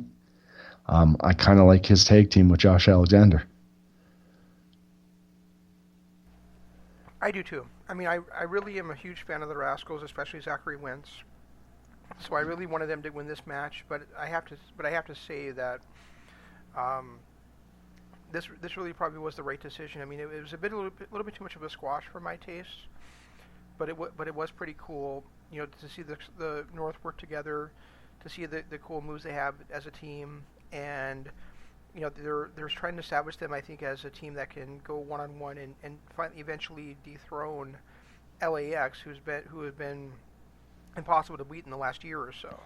So I think this is really is a good stepping stone for the North to be the next big challengers for LAX, although the Rascals are also in that mix. Yeah, and I see where you're coming at with Zachary Wentz. I just think Trey is the standout talent of the group. In my eyes, I do. But I do see where you're coming from with Zachary Wentz. Maybe if I see him more in singles and less in tag teams, I might be on the same page with you. Trey Miguel is the Ricochet of the group. Zachary Wentz is the CM Punk of the group. That's what the difference is. So yeah, right now, Trey Miguel is better. Trey Miguel has a lot of talent. Trey Miguel is a great high flyer, but that's basically, I think, where his talent stops. Wentz, I think, has all the tools. Yeah, and like I said, I've got to see more of Zachary Wentz in a singles role before I really, I guess, see what you're looking at. Or maybe I just got to start watching more of their matches, which I have no problem with. I really like the Rascals. I like all three of them. Well, yeah, I like all three of them too. And really, I mean, the fact is that Trey Miguel is getting the attention he should be getting right now, because he's got the showy moves. He's outstanding as well, and I think he's going to be the X Division champion, if not higher, before long. But I think the long-term guy is Zachary Wentz. Yeah, it's a possibility. I guess we'll have to wait and see. Like I said, I can kind of see where you're coming from with him, because he has that kind of unspoken charisma that CM Punk had. Mm-hmm. So I get that. I get that comparison. I'll just have to watch more of him. Well, and the other thing I like about him is that he always feels like he's doing the right thing and in the right spot at the right time. Yeah, I will give him that. It feels like he's got a nose for he's got the mind for the business that belies his years in it, and he feels like a natural to me. And it was nice to see that Matt Stryker has a job. I wondered what happened to him. What the fuck? I wondered what happened to him when he wasn't on MLW anymore. He was so good on MLW and great. He was great in Lucha Underground. He was great in NJPW. To see him as a backstage interviewer, maybe we can move Josh backstage and have Matt Stryker. I don't know. Out to the booth. I watched the episode of Impact that aired after these two shows that we watched. And it sounds like Don Callis wants Kara Hogan to be his partner. That wouldn't surprise me. Speaking of which, I will give. She's actually made a heel turn, by the way, in case you didn't know. Oh, I didn't know that. I'll have to watch some more of their episodes. And now she dyed her hair blue because blue is the hottest flame. Oh, okay. Um, I will say this about Callis is he, and you really, really noticed it when you watch these two shows back to back. You saw Josh Matthews with Callis, and he was on point. He was funny. He, it seemed like he was quick witted, and they played off each other really well. And then you saw the Josh Matthews that we remember from the previous stints when he's in there with Scott D'Amore. So it's Don Callis is bringing a lot out of Josh Matthews, but when they're not together, he is back to being bad. Yeah, but I do have to say that the episode of Impact that I was watching today, he also was doing a lot of the, the middle, like in the match. Not even talking about the match, but talking about all the events that are coming up and all this other kind of stuff. So I really can't stand that, and I don't know if that's because he has somebody in his ear or if that's because that's what he knows how to do. Well, and he blew a lot of calls in both shows. Calling moves the wrong things. He was, talking about just the way he undersold things and then oversold other things. He just, I just don't think he is as good as he should be for the role he's in. And for as long as he's been doing it. Exactly. He's been doing this since 2001. Started off as a backstage announcer and then moved in. Didn't he move in with Taz? And him and Taz when Michael Cole went to Raw? I think so, yeah. And then, but if you're ranking announcers, play-by-play guys, Kevin Kelly is probably my number one right now. Followed close behind by Ian Riccaboni. And then I would have to go with probably Rich Bocchini. I think he's come a long, long way. I like that guy from Hollywood Championship Wrestling from Hollywood. Their play-by-play guy I like a lot, and of course Jim Ross. Well, we don't see the guy from Hollywood enough for us No. to put him in that conversation. I'm just saying I like him a lot. And the only times I've really seen him is during the NWA broadcast, but they're teaming with Ring of Honor. He doesn't get as much time on those shows as he used to because now it goes to Ian. The other thing that Josh Matthews does that drives me nuts is why is this guy doing that? It's like, yeah, how about you tell us the story instead of asking us questions? Right. Or asking questions that your color commentator can't possibly answer. Yeah, there's just so much that he does that confuses me. Just I don't know. I will say again, he is much better when he's got Don Callis to play off of. Mm-hmm. But yeah, he's still not a good announcer. And the next match was an example of why I just don't get why we have to have a women's match on every show. Right. I mean,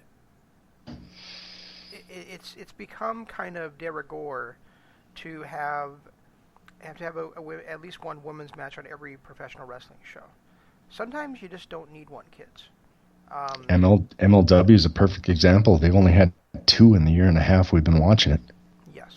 And this one, we have Tessa Blanchard from Impact, opposite Scarlett Bordeaux from Impact, and they each have their own respective Glory or House of Glory teammates. So we have Violette with Tessa Blanchard, we have Sonya Strong with Scarlett Bordeaux, and basically this is just a Tessa Blanchard show, which I'm fine with. Right. But it still feels like a throwaway match that we really didn't need. Yeah, I agree. I mean, this was Tessa Blanchard, and then 3 people that were just jobbing to her, basically. Yeah, I mean, I'm not going to complain with Scarlett Bordeaux's on my screen, but I guess I am complaining about Scarlett Bordeaux being on my screen in this one. Tessa, it was a Tessa like you said, it was a Tessa Blanchard show. It was this whole thing was done just to put Tessa over and make her look good, and it worked. But there was so many. It was just not a good match either on this one either. Yeah, one thing going on in Impact that I'm really kind of digging is the OVE versus the Knockouts division, and that's going to culminate. It seems like with Tessa Blanchard taking on Sami Callihan at Slammiversary, which I'm very much looking forward to. Yeah. We can talk about more about that when you've seen more of it, though. Yeah, I don't know. I mean, I know that's it. It'll be an exciting match, but I don't know why they have to push males versus female. I get that Tessa Blanchard is not just the best female wrestler, but one of the top overall wrestlers. Period. Mm-hmm. I just don't think she needs to be in a street fight with Sami Callihan to prove that. This isn't traditional sports, Jeff. Oh, I know. This is pro wrestling, and there's no reason that you can't have it be intergender. That's one thing that Lucha Underground did all the time, and that was your favorite promotion for a couple of years. Oh, I'm okay with the intergender. I don't mind that at all. In fact, I loved it in the on A Night You Can't Miss. Or no, it was this show when they had the intergender thing between Johnny and Taya against Eddie and Alicia. Right. I thought that was very well done, and I have no problem with that. This is almost feeling forced. Like they wanted to do it against Eli Drake, and he was like, "No, I'm not gonna do that." So they fire him, and now immediately they're pushing it down our throats again with Sami Callihan. And Sami's gonna do it. He doesn't give a shit. Well, Joey Ryan actually took the spot that was going to be Eli Drake. So. Oh, okay. Yeah. So this has just been kind of an ongoing thing where Tessa's kind of transcended the women's division. Is there anybody right now on the planet that's more protected than Sami Callihan? That dude does not lose very often. We just saw him lose on Major League Wrestling. And well, that's what I'm saying. He does lose, just not very often. It seems like every match, with the exception of this one against Mance Warner, he wins every match he's in. I don't know. Good question. He does not lose very often. Well, he's the draw. Oh, yeah, he is. And I lost my train of thought. Oh, the next match. Now, the next match is where I think the show turned around. I do like, athletically, I like Willie Mack. I do like Michael Elgin athletically. Wait, what did you just call him? Michael Elgin. I thought you said Michael Elgin. I started to. Shut up. Michael Elgin. But that interview beforehand, what the fuck was Willie Mack saying? He mentioned something about some kind of code blue and he's walking out with the W, and I don't really know what he said. He talked for probably 5 minutes. You and I already know that Willie Mack is not going to say anything that you and I will be interested in, so what difference does that make when he can wrestle the way he does? Yeah, fair enough. As long as he doesn't talk, I'm okay with him, I guess. I really enjoyed this match, though. It really felt like a great Haas match between these guys. Yeah, I will agree. And Haas's that can move and fly too. So I mean, I was really down with this match. I really enjoyed it. It was just more of Michael Elgin, being built up towards his big title match coming up at Slammiversary, but also just Willie Mack being amazing as well. I mean, I don't think that either guy really lost in this match, and I think this was a great showing, to show in front of Amazing Red's people. Well, and not just that. I mean, Michael Elgin got the pin, and then Willie Mack got the momentum right back by countering that turnbuckle. Right. So it made both guys look strong. Yeah, that's true. I forgot about that aspect of it. And then we moved to. The next one was the intergender match. Was it? Eddie and Alicia versus Johnny and Taya. Yeah, again, we got Matt Striker in the back. I have never been a fan of Johnny Bravo, so I guess he does a great job here for me because I hate him. So it makes me hate Taya and Johnny a little bit for having him out there. But why do two? Normally, when you throw a manager with somebody, it's because they can't talk, and you need that mouthpiece. Taya and Johnny might be the last two people on the Impact roster that need a mouthpiece. I think it's because without him, then the crowd would be more lukewarm towards the turn, and would still want to cheer them. With Johnny Bravo out there, he's the heat magnet that is keeping them heel.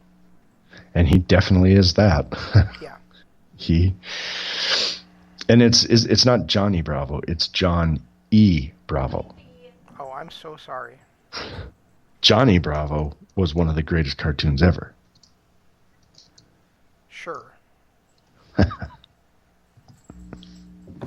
Anyway, like you said, this was a pretty good intergender match. I really enjoyed it. I'm not a big fan of Eddie Edwards or Alicia Edwards, but I am a big fan of Johnny Impact and Taya's Eye. So I mean, I was really into this match. I enjoyed the hell out of it, and I liked the finish. I liked the finish because both teams still again end up looking strong here, where the heels get the victory, but they have to do it by Johnny's X Division number one contender Cross being knocked upside Alicia's head, and Valkyrie gets the pin there. Yeah, the thing about this that kind of threw me a little bit was the not so much the match itself, but the fact that Johnny Nitro went from being a heavyweight champion now down to battling for an X Division title. But he's still battling for a championship. I mean, right. They don't have any other mid-card title, and remember the X Division title is not a junior heavyweight title or a cruiserweight title. It's about no limits. No, I get it's similar that. to what we talked about earlier about how when AJ lost the WWE title and Jinder Mahal became the champion there and was having the 3 or 4 month feud with Randy Orton, AJ dropped down to the U.S. title situation with Kevin Owens. If he was up against somebody... it'd be different if anybody else in the entire fucking planet was the X Division champion. Other than Rich Swann. Well, that's what I'm saying. It's like when AJ went down, he went down to a guy that's on his level in Kevin Owens. Yeah. A guy that is a legitimate main eventer. Johnny Impact is going down to a mid-carder to wrestle for the X Division. And let's put it, if there was somebody else, like even if Eddie Edwards was the X Division champion, it would be a little bit more on Johnny's level than Rich Swann is. Well, that's the problem when you have so many different wrestling organizations fighting for talent. Somebody's going to get left in the dust. And right now, it's Impact and a little bit MLW that's getting left in the dust. I mean, MLW is bringing in other guys, and they're going to be fine. But Impact really... If you look at half their maybe not half, but maybe a quarter of their current active heavyweight roster are former ECW originals. So or Lucha Underground guys. Yeah, or Lucha Underground guys. That's the other thing. So really, I mean, they're doing what they can with what they have, and so I'm not going to criticize them for putting Impact in probably the best spot they have for him right now. No, and I understand that. They went through so many problems with the Dixie Carter thing, and that's a kind of like we talked about with the mid-card jobbers. When they leave the company, they got to rebuild that respect, and that it's kind of the situation that Impact is finding themselves in. There was such a bad reputation with the way that Dixie handled talent, the fact that people didn't get paid, and then the way they screwed over Billy Corgan. It was just a nightmare. And it's going to take Anthem quite a while to build out of that reputation and be able to start bringing in the higher talent and more of the talent. Right. That's a good point too. Yeah. So I mean, looking at what they're putting, talk for a second, Arlo's calling. Looking at what they're putting together for Slammiversary, I probably would much rather see Rob Van Dam taking on Johnny Impact than Rich Swann taking on Johnny Impact. And I don't know what you would do with Rich Swann then, or what you would do with Moose, but I'd rather see Impact versus RVD than I would see Moose versus RVD. Maybe you could do Sabu versus Moose or something like that. But I mean, really, like I said, they're doing what they can with what they have for the most part, and I don't have a problem with Impact being, on that X Division level, because that really is the next title down now that they've got rid of the Grand Slam champion, the Grand Championship and the TV Championship and the Legends Championship. So I mean, really, it's just the X Division title. Like Jeff and I talked about earlier, they've got 4 championships. They've got the Women's title, the tag titles, the X Division title, and the World title. And so when you only have those 4 titles, which is the way that we really believe that it should be, then having the former world champion wrestling for the mid card championship is really a good spot for him, even if it's not the champion we would like him to be facing. Jeff, I was saying that if it were me, instead of programming Moose against RVD, I would probably have done Johnny Impact against RVD and Moose against Sabu for the Slammiversary event. Yeah, that actually would have made more sense. And I don't know who you program against Rich Swann, but at least then you've got Impact in a little bit more of a high-profile type match. Plus, he's in a match that kind of suits his wrestling style. I mean, I guess I kind of see that he's getting that with Rich Swann, but that, again, nowhere near on the level that RVD is. Maybe we'll get lucky in this year's WrestleCade. We'll get Johnny Impact versus RVD. Yeah, I guess. That's going to break you. I guess. I'm not a fan of. Well, I guess RVD did have a decent run in TNA, and I've actually been looking at a couple of those matches for my 4 for our Wrecked with Wrestlers series. Oh, have you? Okay. But it's down to ECW and TNA. I just did not like anything he did in WWE. That's funny. Nothing. There's nothing he did in WWE that I liked. Not even his Jeff Hardy matches? No. I liked his matches against Hardy in TNA better. Oh, okay. I just knew I just had to bring up WrestleCade because I know you're still looking forward to that Vampiro versus Crazy Steve cage match. Dear God, I swear to God, if you make me watch that again this year. That was the worst thing I've ever seen. I can't make you do anything, Jeff. I can just No, wait. Actually, I take that back. The match between Goldberg and Undertaker at Crown Jewel was very, very close to being on that level of horribleness. Did you watch that? Yeah. I'm sorry. I had to. I had to see what everyone was talking about. I just had to.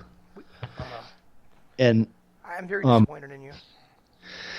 Well, I had to sit through Vampiro and Crazy Steve. I think I could suffer through anything, but this was close. This was very close to that level of horribleness.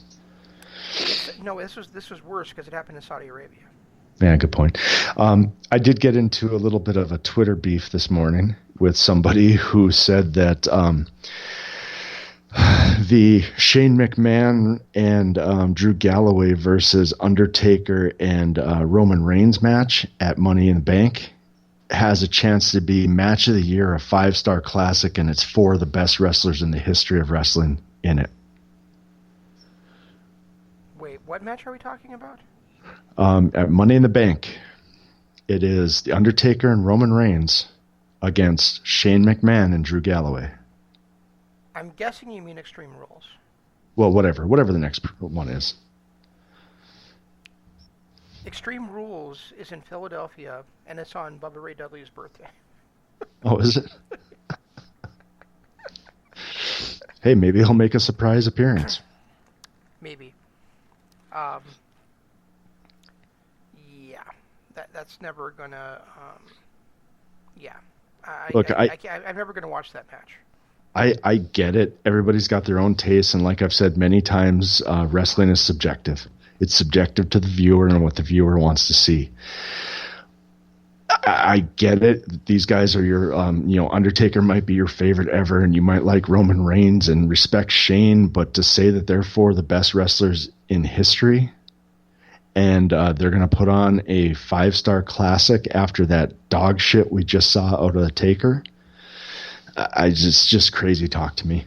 Absolute crazy talk. And we know that for sure they still have heat after that Hell in a Cell match between Shane and Undertaker. So obviously they've got to have this match against each other again.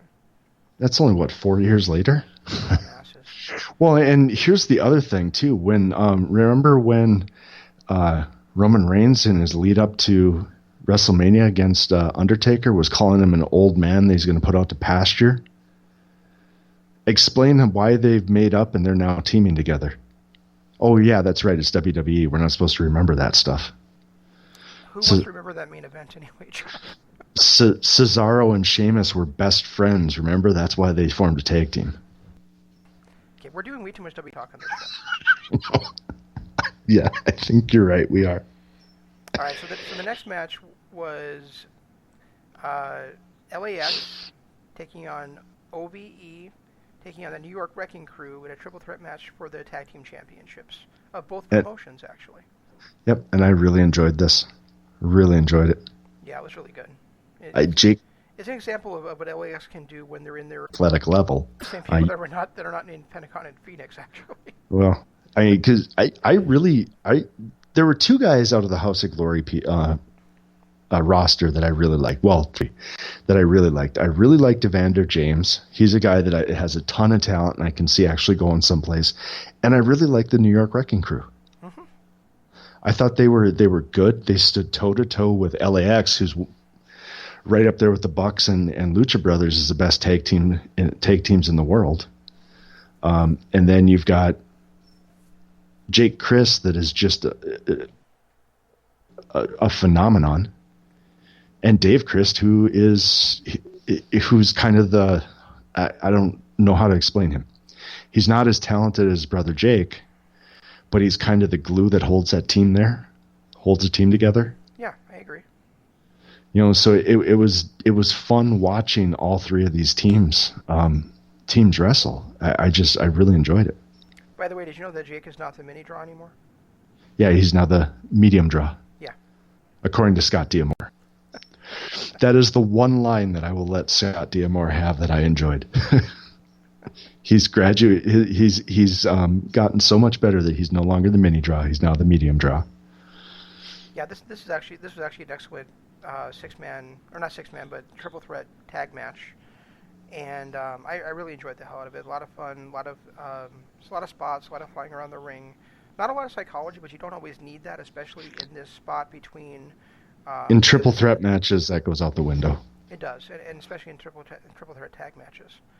And really, I'm glad you said that about these guys, New York Wrecking Crew, and about the about Evander James, because my biggest thing with your overall assessment of this show being that it sucked is that you and I were arguing and have been arguing for the last 9 months, that we want to see cooperation in the world of pro wrestling.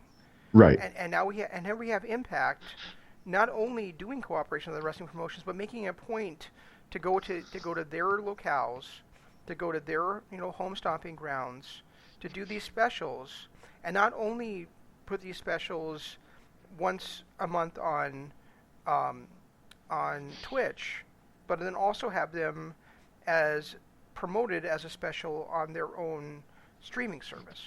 So to me, I mean, yeah, and you're probably going to get some stinkers, but you're also going to find some gems in there, and for them to go around and be giving these guys the exposure in the wrestling world, and to also cooperate with them and to work together with them.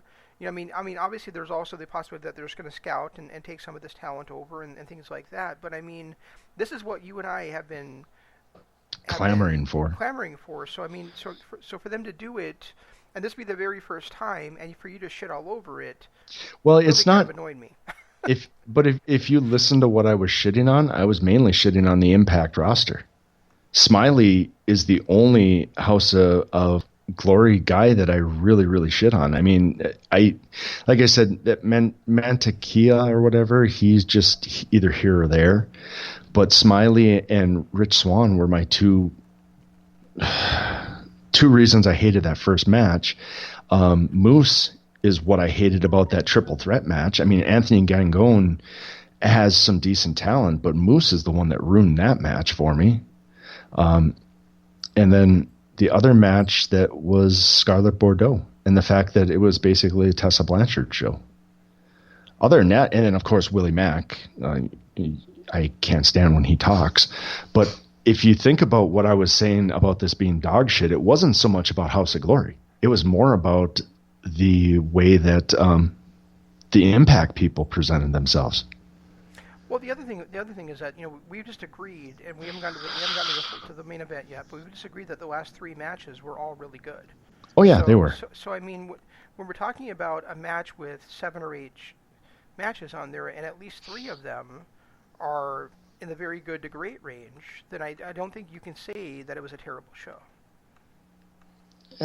Fuck. Yeah, but remember, I didn't like the main event either. Well, if that's what it hinges on, and then you're still, I still don't think you can fall into the terrible range. I mean, you could say this wasn't a good show, but I don't think you can say it was a terrible show. I don't know. I was in a string of watching bad wrestling when I watched this too, because I just watched that Nitro from 1996. Oh my God, was that bad? But anyway. The other thing is, if the reason that you didn't like this match is because it was a pale version of a match that you loved from MLW. Exactly it is that I had that match between Mance Warner and Sami Callihan, and saw Sami put on such a much better show than he did against Tommy Dreamer. I did not feel like there was heat between these two. It just looked like another Tommy Dreamer match where he's going to go out and throw garbage cans, and the two of them, and you get the same thing with Eddie Edwards, and I don't know what it is, but they try to outgross each other. Tommy Dreamer, Sami Callihan, Eddie Edwards, whenever they're in the ring against each other, they try to outgross the other one. I mean, Tommy went down to eating garbage. Yeah, that was pretty gross. And then the stapling of and Mance Warner wasn't even there to say, are you sure that's sanitary? Right, exactly. But then you had, and then they tried to duplicate that. Well, actually, this was done before the tongue spot, but they did that ear spot, and the fact that I'd just seen something similar, even though it came later.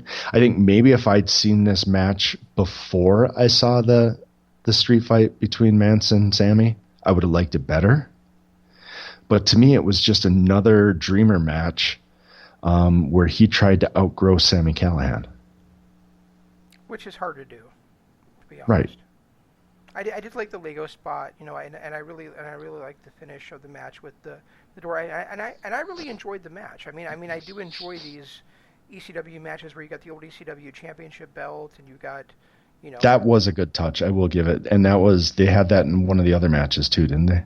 Yeah, they did, and I really enjoyed, and I really liked that spot where Tommy had the turnbuckle hook and was fish hooking Callihan with it. That was definitely an interesting spot as well. Yeah. Something I hadn't seen before. Yeah, so I enjoyed this match, but I mean, I can see where you're coming from too. Where if I had watched them in the opposite order, then maybe I wouldn't have cared for it as much either. But, I think that might be what it was. If I'd watched this match first, I think I would have enjoyed it more, and then went and watched that other one on MLW, then I would have been like, oh yeah, this one's much better than what I just watched, but that other one wasn't bad. And as far as the show, I guess I was annoyed. What Moose did in that match, I think annoyed me way more than it should have, and really took me, I would say, probably 3 or 4 matches to get over. Yeah. That was such a disrespectful piece of shit move that I can't imagine that was planned. I can't imagine that was part of their game planning. And if it was, what did it do what purpose did it serve? Other than getting Moose over as a terrible, as a hated heel? Right, but then when you look at him in the very next special, less than a month later, it didn't do anything to get him over as a very big heel. It just that entire segment, just whatever Moose did was so disrespectful. And the fact that he did it against two of the House of Glory guys, I think was more disrespectful than anything I said about this pay-per-view, or this special, I mean. Yeah, that's a fair point. I mean, really, to me, if you take away, well, you can't take. I guess you just can't take matches out of there. But I mean, really, I enjoyed five out of the 8 matches on this show. So to me, it's going to get a thumbs up. It's not a great show, but I do think it's a good show. And I think I could. Yeah, I think I could enjoy. You know, if there wasn't so many blown spots in the opener and. Right. And which Swan didn't come out on top of it, I probably would like it a little bit better too. And that right now I've got 4 matches that I thought were good, 4 out of 8. That's a pretty good, that's a pretty good ratio. I thought that Anthony Gangone was actually putting on a decent performance until that whole Moose thing happened. And had it not been for the couple of blown spots by Smiley in that opener, I think I would have been more into that one, because I really do like Ace Austin. He's one of my favorites, and Evander James has just got something special. Trey Miguel is fun to watch. Smiley, that one move that I do want to point out in that opener, when Smiley and, was it James or was it Mantequilla, when they did that double coast to coast on Trey Miguel? I think it was Mantequilla, yeah. That was a really cool move. Yeah, that really I thought was. And there was one spot that I liked, was Moose hitting that superplex on Ken Broadway and Gangone immediately hitting them with the frog splash. Oh, yeah. I thought that was a great spot, too. It was just really good timing, and it did kind of look like Ken Broadway might have gotten hurt a little bit with a knee to the face, but it was still a really cool spot. The other thing that I had a problem with the opening match is that you have 2 titles on the line, and neither one of them Change hands.